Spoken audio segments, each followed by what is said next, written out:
Et ça fait plusieurs jours, voire plusieurs semaines, Raphaël Duchemin, qu'on s'interroge sur la dangerosité du coronavirus dans les prisons. Oui, et les syndicats de la pénitentiaire montent au créneau aujourd'hui. Bonjour Emmanuel Baudin.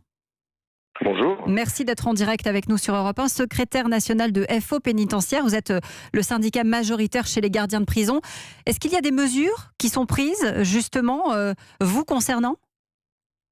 Écoutez, on a fait pression pour que des mesures, nous depuis lundi, la semaine dernière, on demande des mesures. Le problème, c'est que les choses n'avancent pas assez vite à notre goût et que la DAP a ressorti, c'est la troisième, une nouvelle note de cadrage hier suite à l'avancée du virus. Malheureusement, on voit qu'il y a une disparité entre les mises en place sur les différents établissements et aujourd'hui, on est totalement insatisfait de ce qui se passe. Certains chefs d'établissement, effectivement, essayent de limiter les mouvements, essayent de réduire le nombre de personnes au parloir. D'autres chefs d'établissement ne prennent aucune mesure.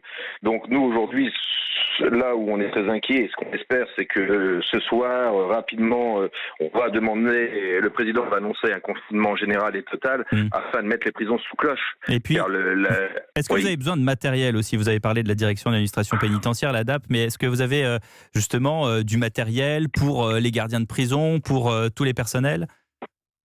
Non, alors le problème, c'est qu'on a été oublié.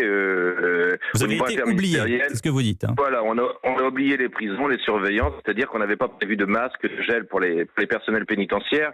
Le secrétaire général, Mme Balbec, est donc montée au créneau pour obtenir et a réussi à passer une commande de 11 millions de masques. Le problème, c'est qu'aujourd'hui, on les a toujours pas, le gel non plus. Alors aujourd'hui, on a un peu de réserve du H5N1, donc on utilise les vieux masques, mais aujourd'hui, non, les personnels n'ont pas de matériel. Appel au système D. Merci beaucoup Emmanuel Baudin d'avoir été en direct avec nous sur Europe 1.